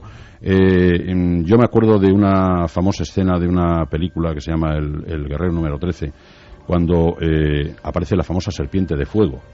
Es decir, los seres humanos que estaban en el borde de los bosques, en el borde de las cuevas, en el borde de las montañas, retrocedían aterrorizados ante estas fuerzas que representaban posiblemente las fuerzas de la propia Madre Tierra, que eran fuerzas al mismo tiempo paridoras y fuerzas devoradoras de los cadáveres. Quiero que hagamos una cosa, porque desde luego sé que Santi, Juanje quieren aportar, Carmen también, evidentemente, y vosotros. Yo os invito al debate abierto. Luego tenemos muchas más cosas, pero os invito a que podamos intervenir, porque la gran pregunta, y la que me adelanto ahora de la cadenaser.com y de 7640 es Vamos a ver, José Luis, es una pregunta difícil para abrir un abanico u otro. ¿Estamos hablando de mitología, como tú has dicho? ¿O tú crees que esta gente ahora mismo que ha visto esto se demuestre? Claro, la policía, y ahora vamos a hablar con ellos, están buscando pruebas físicas. ¿Mienten o no? ¿Es mitología, es de mito que no existe? ¿O la gente ha visto esto de verdad? Bueno, eso mismo me pregunto yo cuando veo esos acantilados llenos de representaciones, como algunas de las que yo tengo aquí dibujadas en mi cuaderno, representaciones de unos seres a los que les salen rayos de las cabezas, con unas manos extrañísimas, en forma de gancho, en forma de garfio, sin pies, a veces, ¿no? O unas veces con pies, otras veces sin pies, o con unos pies de 6 dedos. ¿Tú crees que se puede ver esto, José Luis? En los días que corren, alguien, por ejemplo, en un poblado miserable, como Miñaca, o miserable, entiéndenme, todos los amigos de allí, a que no es precisamente Manhattan, o sea, es una aldea apartada donde la vida es dura y la gente precisamente por eso no tiene que inventarse tonterías. Y ven algo que parece increíble, que parece un espectro, que les parece la Santa Muerte. Esto va más allá del mito, lo han visto de verdad. ¿Esas fuerzas están interaccionando con nosotros desde tiempo remoto? Yo estoy convencido, cada vez más convencido. Cuanto más lo estudio, más convencido estoy de que interaccionaron con nosotros hace muchos miles de años, probablemente a principios del Paleolítico, fueron representados en las cuevas. Los chamanes probablemente intentaron entrar en contacto con ellos, intentaron dominar esas fuerzas terribles de la naturaleza. Hay algún antropólogo que dice que los dioses nos libren de las fuerzas terribles de la naturaleza. Es decir, la naturaleza es una entidad que en ocasiones puede ser terrible. Yo estoy convencido de que esas personas vieron, no fabulan en absoluto. De hecho, la mitología está construida de eso. Está construida de esas aportaciones que bien pueden ser en un momento dado absolutamente fantásticas, pero claro, ¿cómo se encuentra uno ante una crónica de un cronista español que venía de Valladolid o de tal, que llegó a esas tierras extrañas de Mesoamérica y que se encontró con la Tlantepucilama? Y bueno, ¿qué es eso? No, la Tlantepucilama es una diosa caníbal que devora todo lo que encuentra. Lo que tenéis que hacer es darle miedo para que no os coma. Entonces, claro, él evidentemente no podía reaccionar más que describiéndolo de una forma un poco anecdótica, un poco novelesca, pero eso en realidad encubría probablemente una verdad. ¿Y qué significa que en el año 2008, como en el año 66, como ha contado Santi, como en decenas de casos, como en el año 79 en el desierto de Perú, como hemos contado, la gente en el día científico de los móviles, internet, de la pantalla, los mensajes, el micrófono, siga de vez en cuando, en cierto momento y quizá por una sola vez en su vida, viendo esto de cuando en cuando? Yo, que tú bien sabes que estoy metido últimamente más en cuevas que en la superficie, es que yo he visto esas caras de demonios grabadas. Yo las he visto, y algunas, precisamente las más raras, que hasta los prehistoriadores huyen de ellas, tienen 15.000, 20.000 años y son el terror, y están ahí como emergiendo de lo más profundo de la tierra, algunos dirán que el infierno, y están ahí. Os extiendo la pregunta, que lo diga José Luis Cardero, que es toda una autoridad, a mí me parece interesante, porque mucha gente dice, bueno, el mito, no, pero es que ese mito de vez en cuando se aparece. Pero es que hay una cosa que me parece muy curiosa, que además coincidís en los dos y se coincide en el terreno. Yo conozco bien el estado de Guerrero, y es que en el estado de Guerrero para muchas tribus mexicas y de la zona y aztecas estaba el infierno. Claro, el infierno era ni más ni menos, que se puede visitar y yo he estado, es Cacahuamilca, que es la cueva más grande del mundo. Vamos a ver, Cacahuamilca, que yo... Y está justo donde estamos hablando de estos fenómenos. En Guerrero, sí, en el estado de Guerrero. El Xibalbá. El Xibalbá era el inframundo de los mayas. En este caso hay lugares como Balancancheo, otras cuevas que son modificadas. Cacahuamilca, para que os hagáis una idea, algunas de las salas de Cacahuamilca que yo he filmado, pues cabe dentro de un edificio de unas 22 plantas. El final de Cacahuamilca no se ha descubierto nunca. Hay ríos subterráneos abajo, la gente ya no puede bucear por ellos. O sea, es la cosa más enorme de cueva del mundo, o sea, a nivel matemático y a nivel físico. Entonces es muy curioso cómo las tribus de aquella zona lo veían como una puerta al inframundo, de salida de demonios, y le tenían miedo. No sé si hay pintura rupestre allí, yo no lo desconozco porque estuve como 4 o 5 horas que no da tiempo a ver prácticamente, no llegué ni a hacer el recorrido turístico. ¿Cuántas cosas nos quedan por ver, Juan G? Efectivamente. Entonces es curioso que en toda la mitología de la zona y de todas las tribus de aquella zona de México pensaban que la puerta al infierno era Cacahuamilca, porque ni ellos ni nadie a día de hoy, repito, ha llegado hasta el final de Cacahuamilca. Y sobre lo que me comentaba José Luis, yo pienso Hay una cosa que tengo clarísima, realmente la gente lo ve.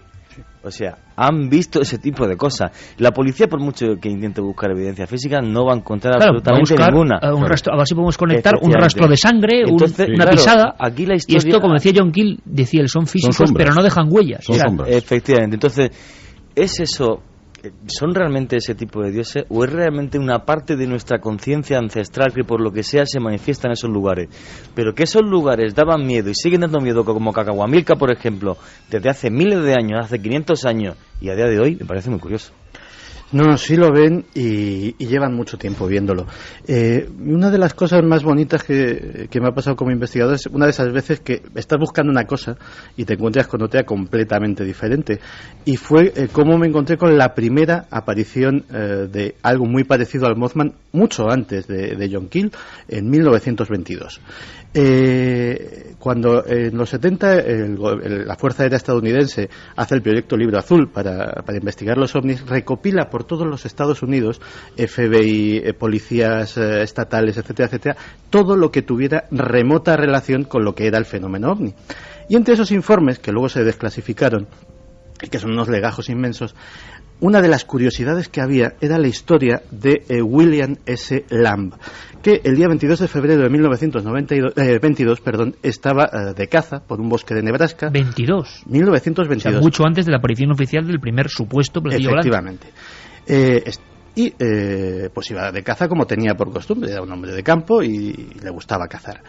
Y ve una criatura alada, un pájaro enorme, que le llama mucho la atención. Cuando se dio su sorpresa, cuando ese pájaro, hasta ese momento, aterriza a pocos metros de él y descubre que es una figura antropoide, humanoide, que se vuelve y le mira con unos enormes ojos rojos encendidos, exactamente igual que lo que 40 años después describirían los testigos del Mothman. La criatura sale corriendo con sus dos piernas, porque hablamos de piernas porque parecía que, según él, era una gárgola, era un ser demoníaco, pero con alas y con brazos y piernas. El señor Lamb la persigue durante un buen trecho hasta que el agotamiento puede con él y cuando ya pues da por perdida esa caza, digámoslo así, pues informa al sheriff local, que a su vez informa a la policía estatal, y ese informe termina muchos años después en uno de esos expedientes ovnis desclasificados, y es un caso que no tiene absolutamente nada que ver con los ovnis. Es muy curioso porque hay muchas observaciones de ese tipo desde hace mucho tiempo. Las sensaciones se parece exactamente, se te asemeja a algún dios en concreto. Hay quien dice, bueno, hay un filósofo eminente, Patrick Harpur, que ha hecho un libro muy recomendable, Realidad Daimónica, habla de los daimones, ¿no? Sí. Que eran como estas criaturas que no sé qué exactamente eran y que podían de vez en cuando intervenir en nuestro mundo, como parece que ocurre. Estamos adaptando desde la antigüedad una serie de creencias, para otros es el inconsciente colectivo, ¿no? Como decía Jung, una especie como de temores que todos tenemos, pero ¿por qué cierta gente, en cierto momento, en mitad de una carretera solitaria, y le marca la vida, y además tiene una impotencia tremenda para hablar con nadie de esto? Les ha marcado y punto. Como ocurría en ese pequeño pueblo de Virginia, además luego era como si fuera el augurio de algo malo que iba a pasar, como emisarios de algo malo. Se parece exactamente, tú has mencionado varios dioses, viendo ya descripciones exactas de esta especie de criatura alada, podríamos tener algo desde el principio del tiempo. Pues porque el Pazuzu también se parece mucho, sí, protagonista del Exorcista, mucho. Ese demonio babilónico con unas alas, ¿no? Hay una figura que yo estoy precisamente estudiando ahora en un trabajo que estamos haciendo sobre distintos tipos de muerte, que es Gorgo. Gorgo es, vosotros conocéis seguramente todos a la Gorgona. La famosa Gorgona eran 3 hermanas que vivían muy cerca del lugar del territorio de los muertos. Había 2 de ellas que eran inmortales, pero había una tercera que se llamaba Medusa, que era mortal, se podía morir. Y recibieron pues una serie de personas, entre ellas Perseo, el encargo de cortarle la cabeza porque tenía una mirada paralizante. A mí me recuerda mucho lo que acaba de decir Santiago, porque era auténticamente peligroso enfrentarse con esto. ¿Qué es lo que representa Gorgo? ¿Qué es lo que representa la Gorgona? La Gorgona yo creo que representa, además de muchas otras cosas que se pueden decir, representa un temor ancestral que anida en nosotros y que persiste ahí desde hace muchísimos años. Yo creo que desde el principio de la humanidad como especie. Son esos ojos globulosos que infunden el terror. Pero cuidado, es una cosa muy importante que a mí me gustaría apuntar.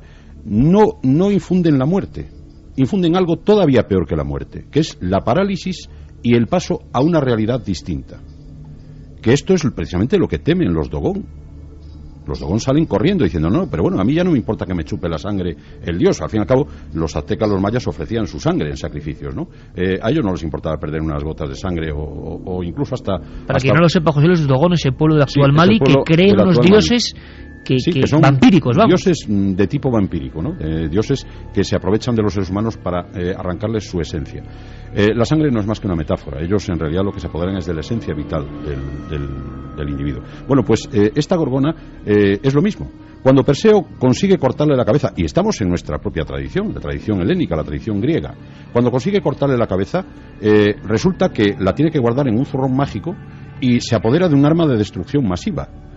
Entonces, ese es el auténtico problema, porque Gorgona muere, aparentemente, pero Perseo lleva consigo un arma que va a utilizar para paralizar a todo el mundo. A todo aquel que le caiga mal, saca la cabeza a la Gorgona y lo paraliza con ella, ¿no? Llega un momento en que la propia maldad luminosa de la Gorgona empieza a afectar a Perseo, y Perseo acaba transformándose él mismo en un monstruo. Es decir, que todas estas entidades extrañas ya no solamente tenemos que tener en cuenta que pueden ocasionar daños en nosotros, en nuestra cultura, en nuestra civilización, sino que pueden transformarnos a nosotros mismos. Eso es la característica más importante de los dioses oscuros, la posibilidad de transformar a sus víctimas o a sus adoradores en algo monstruoso. Es decir, no ha habido cultura, José Luis, no ha habido cultura, por diferente que sea, ni antigua o remota, que no haya tenido su panteón de dioses oscuros. Sí, exacto. En la primera hora hablábamos de ese documento sobre la posesión. El demonio, tal y como lo ve la óptica cristiana, si uno ve algunas representaciones, tiene mucho de dios oscuro también. Sí, evidentemente, pero no es lo más oscuro que puede sucedernos. Es decir, hay algunas tradiciones, incluso en los evangelios gnósticos, en el que el demonio es un enviado de Dios para probar al hombre. Sin embargo, el demonio ha adquirido una tonalidad muchísimo más siniestra, precisamente en contacto con estos dioses oscuros. Yo me pregunto si hay algunas personas, algunos individuos en el mundo, me vienen a la cabeza algunas líneas de Edgar Allan Poe, si algunas personas están buscando verdaderamente a estas fuerzas terribles, pues o bien para hacerse con ellas o bien para utilizarlas de alguna manera, ¿no? Y yo no sé si ellos imaginarán el riesgo que corren, el riesgo terrible de dejar sueltos por el mundo a unos dioses terribles, no dioses, sino fuerzas terribles. Y por otra parte, pues como decía también Arthur Machen, un famoso escritor, decía, bueno, eso que nosotros llamamos comúnmente las hadas, los elfos, la buena gente, en realidad encubren seres mucho más terribles, seres que conviven con el ser humano desde hace muchos miles de años, y que lo mejor que puede ocurrir es que no se enteren de que estamos aquí, o de que los molestemos lo menos posible y no nos ataquen. Bueno, yo creo que ese tipo de debilidades son las que aparecen como el Mothman, o ese tipo de entidades, ¿no? Pero son las que de vez en cuando aparecen. No puede ser algo más físico, no puede ser algún animal extraño, algo que hayan visto. Sí, bueno, evidentemente. Sería lógico, sí. Y por poner una nota de escepticismo, porque claro, estamos hablando también de mitología. Claro. No estamos hablando en este caso, el de México, por ejemplo, que pudieran ver a un animal extraño. Se sabe, y a diario se están dando noticias de animales desconocidos por el hombre hasta ahora, que están siendo conocidos, que están siendo descubiertos. Podría ser algún animal que vive en esta gruta. Aunque hay una descripción de todos los testigos, si es que esto está ocurriendo así, de visión de humanoide, ¿no? Aunque hay que ver también lo que el hombre ve en la noche, lo que cree ver. Precisamente con esa circunstancia, y ahora vamos a escuchar mensajes de los oyentes, sí me gustaría conectar precisamente con el lugar de los hechos. Yo creo que es muy importante tener a estas horas de la noche directamente al comandante de Protección Civil de la zona de Miñaca y Guerrero, porque, claro, como oficiales ellos están buscando pruebas físicas, y el miedo que hay, según cuentan en la prensa, es que esto desate el pánico. El comandante Socorro Rodríguez nos escucha. Buenas noches, comandante. Buenas noches. ¿Qué está pasando? ¿Qué ha ocurrido? Al parecer, desde hace unos días, mucha gente habla de una serie de apariciones, ¿es cierto? Mire, así es, pero en realidad aquí no se ha comprobado nada todavía aún. aparentemente se cree que lo han visto un par de personas, pero nada más, o sea, no ha habido ningún rastro o algo así que compruebe que en realidad tengamos ese ser aquí presente. Las unidades de protección civil, la autoridad competente, ¿ha rastreado alguna zona? ¿Qué tipo de búsqueda se ha hecho, comandante? Mire, pues aquí nosotros como directores de seguridad pública pues andamos aquí muy pendientes en ese asunto y pues no se ha visto nada, aquí no ha habido ningún reporte de animales o seres que hayan perdido la vida de manera fuera de lo común. Y en su opinión, ¿qué cree que ha pasado? ¿Son una serie de rumores, de leyendas que surgen y que son imparables? Porque hay personas que describieron la aparición de un ser fantasmagórico o extraño. ¿Y por qué creen que ha ocurrido esto? No, pues yo sinceramente lo desconozco, no sé si en realidad, pues como dicen por ahí, ¿verdad? No lo creo, pero pues tampoco lo dudo. Lo que pasa es que aquí su servidor y aquí los compañeros, la mayor parte de la sociedad aquí pues no ha tenido el gusto de toparse ese ser, es lo que le puedo decir, no me consta si es verdad o es mentira lo que las gentes aquí han mencionado de que les ha parecido. Y lo que puede ser importante o lo que puede ser un trabajo difícil para las autoridades de protección civil, comandante, es el hecho de que, claro, cómo se maneja el pánico, el susto, si esto empieza a crecer. Hemos visto, ha llegado a España muchas noticias sobre lo que ha ocurrido, diferentes opiniones y demás. ¿Cómo lo ha vivido la gente de allí, de la zona de allí? Creo que es Miñaca la zona, ¿no? Así es la sección de la Junta, pues aquí la gente se ha visto que pues tratando de desconcertar, no lo sé, ¿verdad? Pero aparentemente se ve la gente tranquila. ¿Y han llegado a corroborar si la gente que dice que ha visto a ese individuo, ser, lo que sea, afirmaba en su testimonio? Ellos decían que lo habían visto. Así es. Sí. Y no han podido comprobar nada más. Físicamente no han encontrado huellas de ningún animal extraño, nada. Así es. Por parte de nosotros no hemos hecho ese tipo de trabajo, ¿verdad? Pero no, al parecer yo tengo conocimiento de que no se ha probado, en realidad no se ha probado pues de que existe ese ser. Nada más lo que se ha comentado es de que lo han visto. Siempre ha habido una tranquilidad absoluta hasta estos rumores. ¿Creen que puede ser alguna mentira o que alguien está intentando, montar esto por algo? ¿Sospechan de algo? Pues ahorita no tenemos sospecha de nada, simplemente se ha visto aquí como un comentario, no sé si en realidad sea cierto o sea mentira, pero aquí lo que pasa es que no se ha probado nada, o sea, de que existiera algún ser fuera de lo común, debería dejar un rastro, ¿no? Algo por el estilo, aquí no hemos encontrado nada. Y ese rastro no se ha encontrado. No. Comandante, pues le agradecemos mucho que por lo menos nos comente la última hora y que realmente la exploración, vamos a llamarla, de las autoridades, no han encontrado de momento nada, solo testimonios. Muchísimas gracias. Ahí estamos a la orden. Un abrazo, gracias. Igualmente, vale. Cuéntanos algo. Cuéntanos desde el otro lado. SMS al 7640. Escribe la palabra milenio, espacio y lo que nos quieras contar. Comentaristas de Milenio 3. Siempre al otro lado. Última hora desde el lugar de los hechos. Por cierto, se ha mencionado a John Keel, ese periodista que se empezó a dar cuenta de que en Point Pleasant, Virginia, ocurría algo y que Richard Gere al final acabó haciendo su papel en la película Mothman, la última profecía, con ese montón de muertes en ese puente de plata de la población.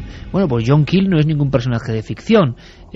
Sus libros, sus documentos y la sensación de que había una serie de fenómenos extraños que de vez en cuando los hombres, no sabemos por qué o por qué no los seres humanos, los ven. Este era John Keel hablando de este fenómeno que le hizo mundialmente famoso. En noviembre de 1966, 4 jóvenes conducían un coche y vieron una especie de hombre de gran tamaño, como de 6 o 7 pies de altura, que permanecía de pie cerca de este generador eléctrico. De repente esta criatura se alzó en el aire y siguió al coche. Ellos iban como a 60 millas por hora, así que se dirigieron a la comisaría de policía y los agentes estaban tan convencidos al ver sus comportamientos que convocaron una rueda de prensa al día siguiente. Y periodistas de los diarios locales que llamaron a esta criatura Mothman. Y ese fue el principio de Mothman. Como suena Santi, a John Keel diciendo Mothman, mensaje 7640 y cadenaser.com. Y Milenio3 con número @cadenaser.com, que es que cada vez tenemos más vías de contacto. Ya si no nos escriben es porque no quieren. Hola Iker y compañía, ¿habéis hablado alguna vez del Sol Negro? ¿Puede tener algo que ver con la visión de estos seres o dioses extraños? ¿Sol Negro? José Luis. Sí, el famoso Svartesson, que está en el castillo de Bebelburg, cerca de Paderborn. El Sol Negro es una representación formada por un círculo central, 12 runas Sobilo, que teóricamente... ¿Runa Sobilo? ¿Qué es? Sí, la runa Sobilo es la runa Sigma. Por ejemplo, en el escudo que tenían en el escudillo que tenían las SS, las dos S en forma angulada, eso es una runa Sobilo, ¿no? Entonces 12 runas Sobilo alrededor de un círculo forman el Svartesson o el Sol Negro, que está dibujado en el castillo de Bebelburg en Alemania. Entonces es curioso porque al parecer eso entraba en conexión con una serie de rituales que se hacían allí, de los cuales curiosamente el único que nos habla es Walter Schellenberg, que era el jefe de seguridad del SD, de las SS, el jefe del contraespionaje, para entendernos. Es el único que nos dice en sus memorias que allí en ese castillo se hacían una serie de rituales extraños con este Sol Negro. Da la sensación de que precisamente los nazis fueron uno de esos que quisieron manejar estas fuerzas, ¿no? Sí, parece ser que sí. Y se documentaron muy bien. Parece ser que sí, porque justamente debajo del Sol Negro, en la que es la cripta, aparece la famosa esvástica radiata, que aparece también en unas urnas cinerarias de Etruria. Es decir, es un símbolo muy antiguo que está muy vinculado siempre con los muertos y con los lugares de transición. Etruscos, ni más ni menos, sí, metidos en el ajo, una de las culturas más sí, extraordinarias y extrañas que habitan en la Tierra. Carlos Fernández nos dice una pregunta. En la mitología griega existe la hidra. Hoy en día los lagos tienen una planta igual. Si se cortaba un brazo salían otros dos. ¿Tiene algo que ver? Bueno, la hidra es uno de los famosos monstruos con los cuales se enfrentó, creo que Hércules, en uno de sus trabajos. Efectivamente, era un ser, pero no representaba exactamente a lo luminoso, era un ser como tantos otros que había en la mitología griega. Una fábula, ¿no? Sí, una especie de fábula que se cortaba una cabeza y surgía otra. Era un ser que, por otra parte, aparecía también en el Hades, en el inframundo. Tenía un cierto parentesco, creo recordar, con Cerbero, con el perro, que también tenía un montón de cabezas y de serpientes saliendo de su lomo. Y que curiosamente esas cabezas cuando se cortaban se volvían a reproducir otra vez, ¿no? Pero yo creo que no representa tanto los dioses oscuros como la pura y simple mitología, animales extraños y seres fabulosos. Alex y David preguntan si se podría pensar de alguna manera que hay lugares más receptivos para la aparición del mal. ¿Qué opináis? Menuda pregunta que acaba de lanzar este amigo. Yo estoy convencido. Conozco unos cuantos, además. A ver, dinos unos cuantos, José Luis, allí, pero a bote pronto. Tenemos que ir muy breves con las preguntas, pero nos interesa. Si tú dijeras una serie de lugares donde el mal se imanta... Bueno, acabo de venir de uno, ¿no? Sí, acabo de venir de uno que me ha dejado traumatizado totalmente. Birkenau, Bergen-Belsen, cualquiera de los campos de exterminio alemanes son lugares en donde reside el mal. Hay alguno que otro también en donde aparece algún monumento megalítico que yo conozco por Bretaña, en donde la tradición dice que allí dentro están anclados unas cuantas docenas de demonios, que los druidas han colocado el pedrusco encima de ellos, aprovechándose de un poder que tenían, con el triple signo, que es la triple espiral, y los han encerrado allí. Es decir, hay algunos lugares que efectivamente sí destilan una cierta... ¿Tú si dijeras un lugar, Santi, así a bote pronto, que crees que fuese maligno, coincidirías con José Luis o dirías algún otro? Hombre, hay un montón. Ahora mismo me acuerdo, por lo reciente de haberlo relatado en este programa, me acuerdo del famoso Monte Superstición, donde se encontraban esos decapitados sin explicación y que tenía fama de ser un sitio malignamente sagrado o un sitio a tener cuidado, pues ya desde las más antiguas tradiciones de los apaches. Sí, señor. Y Juanje, si dijeras uno, aunque nos has dicho uno antes. No lo dudo, Entremont en Francia. Para los también cortadores romanos, de cabeza. Habéis dicho 3 sitios donde los cortadores de cabeza estaban a la orden del día. Pero bueno, en Entremont no solamente se cortaban las cabezas, sino que los romanos llamaron aquello intermundum o entremundos, o sea, del horror que les provocó aquello. Un lugar que en la antigüedad, hace más de 2000 años, no solamente se cortaba la cabeza de la gente y se hacían rituales donde el que había cortado la cabeza se apoderaba de su alma, momificando la cabeza de la víctima con aceite de cedro, sino que es el primer lugar donde pienso que se fotografía lo macabro en la historia. ¿Por qué? porque los asesinos se retratan a sí mismos en esa gloria de matar al vencido. Se retratan simplemente en figuras de piedra, lo cual es increíble. Es como si viéramos pues, las famosas cabezas, por ejemplo, de algunos soldados turcos, subidos en montones de cabezas. No es la primera vez en la historia que yo creo que sucede eso a nivel plástico, y tuvo que ser muy cruel aquel lugar. También preguntan y nos dicen que tal vez sea una tontería, pero a mí la descripción del Mothman siempre me ha recordado a la visión que tuvo un hombre de un extraño ser que se le apareció mientras él conducía su coche en un puerto, creo que en Cantabria. Alisas, puerto de Alisas. La historia la habéis contado vosotros en varios programas, pero no recuerdo dónde ocurrió. José Say, lo entrevisté yo allí en el lugar de los hechos. Dicho ser salió como volando de un lateral de la carretera y tras planear lentamente se acercó al coche del pobre hombre. No sé si vosotros veis similitud con el caso. ¿Qué opináis? Pues a veces los oyentes de Milenio 3 son mucho más sabios que nosotros. Yo estaba pensando, cuando describía José Luis y Santi estas apariciones tan antiguas, que de repente una persona, José Saiz, un empresario cántabro sin venir a cuento, que le ha costado más disgustos que alegrías contar esto. En Cantabria han pasado varias cosas y es terreno sagrado, desde luego, desde lo más remoto, y en el puerto de Alisas, en mitad de la niebla, primero él ve como una manta, que yo creo que es una descripción fabulosa que también ocurría con el Mothman. Él ve como una manta volando y cree que es una manta que se ha arrastrado por el viento, y de repente su horror, porque va con la ventanilla bajada, siempre su testimonio, yo no sé esto qué es, oye como unos pasos y le recuerda como a un buitre que no puede detenerse, y cree que ve lo mismo, una figura agazapada, exactamente igual que hemos contado. Año 1991, investigó incluso la Guardia Civil, pero evidentemente no encontró nada. También nos dicen si sabemos algo del pombero, una especie de Mothman de Paraguay. Un saludo, Jorge, desde Madrid. Primera vez que lo escucho, pero está claro igualmente que... Sí, bueno, que la tradición se reparte. Se reparte además con la misma descripción. Sí, con la misma descripción, sí. El pombero, apuntarlo, que hay que buscarlo. A ver, vamos a ver qué más mensajes. Nos hablan muchos también de que no podemos hablar gratuitamente de mitología cuando las apariciones se dieron a distintas personas en distintos momentos en una misma aldea. La sensación de seres que vienen con un augurio. También ocurre desde la antigüedad, como ha contado Santi, todo ese pequeño pueblecito donde un montón de gente vio la misma figura sombría, luego tuvieron la gran tragedia de su historia. En otros casos que tú conoces como antropólogo, José Luis, ¿ha ocurrido también? ¿Son emisarios de algo? Bueno, ¿vienen a decir algo? Siempre, estos seres híbridos, hay una frase famosa del famoso antropólogo Claude Lévi-Strauss que dice que los monstruos compuestos de partes de distintos animales y tal están hechos así para que nosotros reflexionemos sobre qué es lo que se produce cuando se producen partes de distintas, se unen partes, por ejemplo una parte de una cabeza de león con un cuerpo de mujer o una cola de sirena. Es decir, todo eso, como todo el aparato mitológico, hace pensar a la gente. La gente piensa con esas cosas. Entonces, no cabe duda que los augurios se transmiten precisamente a través de esas figuras. Es decir, cuando aparece una figura de mal agüero, cuando nosotros vamos por un bosque por la noche contra los avisos que la tradición nos da reiteradamente, no vayáis por esos lugares a esas horas. Cuando vamos, a pesar de todo, vemos que en el fondo de una avenida, de unos árboles, se acerca hacia nosotros algo. Algo que nos parece que tiene ojos rojos. Bueno, estamos en plena tradición, en plena creación de mitología.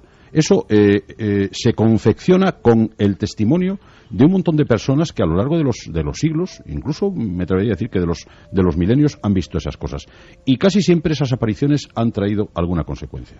O bien la muerte, acordaros que la propia Santa Compaña o la propia Estade o la propia tropa de Odín traen como consecuencia la muerte. Que la descripción de la Santa Compaña, sea lo que sea, sí, y viene de los barrios, es exactamente lo mismo que este chico en su coche llamando por el móvil a su madre diciendo me voy a morir aquí en México, describía la Santa Muerte, que no ve la Santa Muerte, y es la misma descripción de la Santa Compaña, prácticamente, ¿no? Igual, es como un esqueleto con una capa negra. José Luis, ¿y qué opinas de que en lo más profundo de muchas cuevas prehistóricas, en casi todas las importantes, aparece un hombre erguido con cabeza de bisonte? Bueno, hace 15.000, 20.000, 30.000 años. No cabe duda que estamos ante la presencia de uno de estos especialistas a los que denominamos chamanes. Es decir, probablemente... ¿Chamanes o puede ser la figura que estaba describiendo antes? Pueden ser varias cosas. Es decir, yo los tengo aquí dibujados. Es decir, hay a veces cuando te encuentras con estas cosas que tienen 6.000, 7.000, 8.000 o 10.000 años, dices tú, bueno, pero ¿esto qué puede ser? ¿Qué son estos seres que se aparecen ante nosotros con los brazos extendidos como si salieran de la pared? Todo esto está en las paredes. Las paredes son como un límite con el otro mundo, ¿no? Entonces, yo creo que pueden ser eso, pero también pueden ser la representación de esos especialistas que son capaces de gobernar hasta cierto punto estas fuerzas.